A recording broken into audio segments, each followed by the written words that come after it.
A lot of people overcomplicate trading. They add tons of indicators and try to find the perfect entry point. But in reality, sometimes just two things are enough to trade more or less consistently. What's up, everyone? Today's video is simple. No theory for the sake of theory. We're going to break down the RSI plus moving average combo and how I personally use it in real trading. The key here is not the indicators themselves, but how you read them. On the pocket option platform, moving average is the base, and RSI is more of an addition. I don't use moving average as a signal. It's more about understanding where the price is relative to the average value. If the price is above it, I don't even think about selling. If it's below, I'm not looking for buys. It's just a filter. RSI is not a buy or sell button either.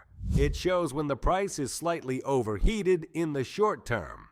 That's where an interesting entry zone appears, but only if it aligns with the overall logic. For me, it's very simple. I check where the price is relative to the MA, wait for RSI to enter a zone, and then watch the actual price behavior. Only if everything comes together into one clear picture do I consider entering a trade. Otherwise, I just skip it. And this is the key. Don't try to force a trade. If there's no signal, there's no signal. Sounds obvious, but that's exactly where most people lose money. Now let's look at the chart and try to find some positions using these settings.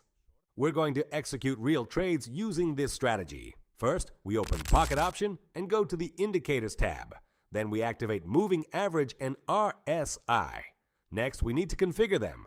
Go into the settings, enter the values, set everything up, and save. Now, what exactly are we looking for? We start with classic pairs. Let's switch the time frame to 1 minute so we can go through everything quickly. This strategy works on 1 minute, 3 minute, 5 minute, and even 15-minute time frames. Going higher doesn't really make much sense here. To keep this video concise, we'll stick to the 1 minute time frame. So what's the setup? First, we look for a short direction based on the moving average. For example, when the price approaches the MA level and the RSI shows overbought conditions. On a 1 minute time frame with a 1 minute expiration, we can enter a short position. As we can see in this case, there's also a nice fair value gap present. To summarize, the price is near the MA level. The MA indicates a short bias, and RSI shows overbought conditions, suggesting further downside. Now we simply watch how the trade plays out. With just a few seconds left before expiration, the position closes confidently in profit. Let's quickly recap this situation. The MA line indicates a short direction. The price approaches it, and RSI shows overbought conditions. This gives us all the reasons to expect a continuation of the downward move. Now let's switch to another asset for clarity and try to open a few more positions. Let's see what we can trade here. For example, this situation, Euro. Why is this pair not interesting for us? Because, as we can see, the MA is flat. The market is moving sideways. The chart itself is also ranging. There's no clear trend, so we don't really know the direction or timing. Everything keeps changing. So we skip this and look for something more trending. Here's a better example. The price is approaching the level, the MA shows that the asset is moving in an uptrend, and RSI is around the 50 level. From this point, in my opinion, we can take a buy for 1 minute. Let's try. Less than 5 seconds left, and as we can see, the position closes in profit. Maybe not a huge one, but that's normal for a 1 minute time frame. You shouldn't expect big moves here. All you need with this strategy is to follow the trend and wait for the price to pull back to more favorable levels. If it's an uptrend, we wait for the price to drop toward the MA into a discount zone, and for RSI to move below or around the 50 level. As soon as that happens, we can enter a buy on the 1 minute, 3 minute, or 5 minute time frame.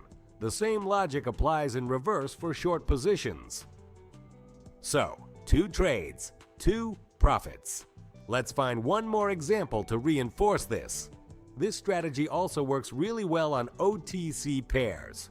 Usually, I only trade OTC on weekends, and during weekdays, I stick to classic pairs. But let's take a look at the OTC market now and try to open a position. The OTC market looks pretty aggressive today, but that doesn't necessarily stop us. This setup looks interesting.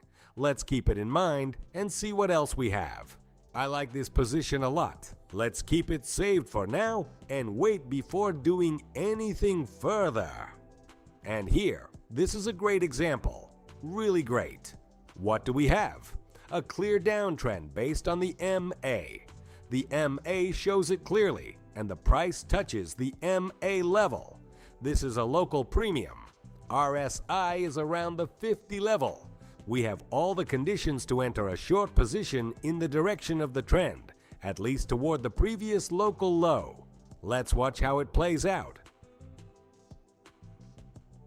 Let's open it so it's easier to see. 8 seconds left. This 1-minute candle should continue downward without a strong upward impulse. But honestly, it doesn't really matter. Profit is profit. And as we can see, the price is already continuing to move down. So the setup is still valid. So this strategy works great both on classic assets and on OTC pairs. You can use it. To sum it up, there's nothing overly complicated here, but there's no such thing as easy money either. It's simply a system that provides a filter, gives you entry points, and helps remove some of the emotional decision making. Everything else comes down to discipline. An important note, this works both on regular markets and OTC, but with OTC you need to pay a bit more attention to price behavior. I share analyses and trades like this on my Telegram. All the information is free with no paid subscriptions. If you like this format, leave your feedback, and I'll make more breakdowns like this. See you.